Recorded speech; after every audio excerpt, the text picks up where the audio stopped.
Hey, what's up? Let me give you a perspective that a lot of people don't hear when they are going through a divorce. One of the biggest mistakes I see people make is moving out of the marital home before they fully understand the legal and financial consequences. Now, that doesn't mean you should never leave. In some situations, leaving is absolutely the right decision. But making that move based purely on emotion instead of strategy can create problems you never saw coming. Here's what I mean. When a marriage starts falling apart, a lot of people just want peace. They want space. They want to get away from the arguments and the tension. So they pack their bags, find an apartment, and leave the house. It feels like the easiest solution. The problem is once you leave, you may lose your negotiation leverage. Even though moving out does not automatically mean you lose ownership rights to the property, it can change the dynamics of the divorce. The spouse who remains in the home often becomes the person maintaining the property, paying the bills, caring for the children in that environment, and managing the day-to-day responsibilities associated with the house. If children are involved, courts will always focus on what's in the best interest of the children, where the children are living, who is providing stability, and what the existing routine looks like can all become important factors in the conversation. Then there's a financial side.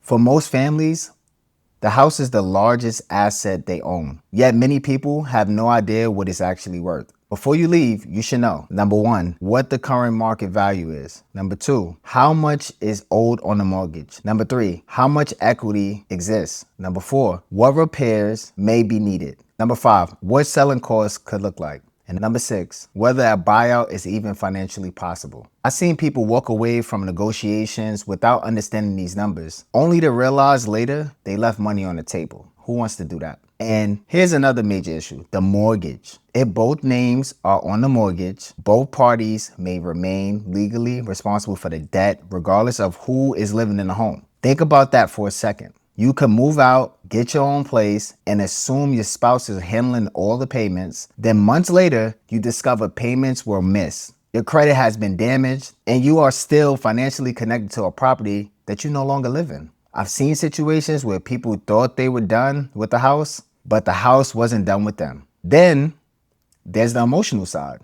This is where people get into trouble. When emotions are high, logic tends to disappear. People keep homes they can't afford because it's memories. People reject good settlement offers because they're angry. People fight over a property they don't even want simply because they don't want their spouse to have it.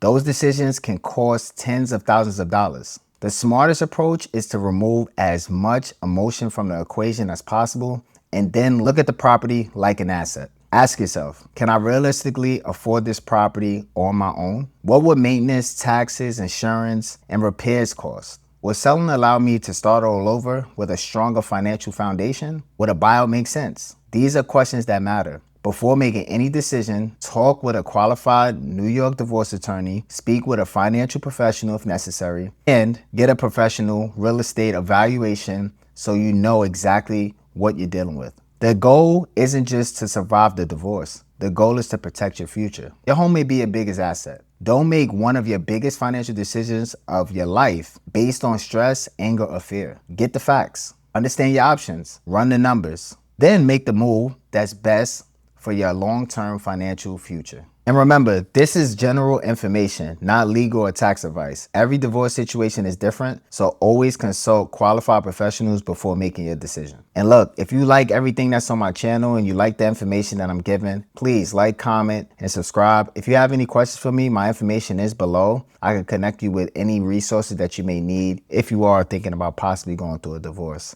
And listen, whatever you guys do, make sure nobody ruin your day. I'm gonna leave you on that note.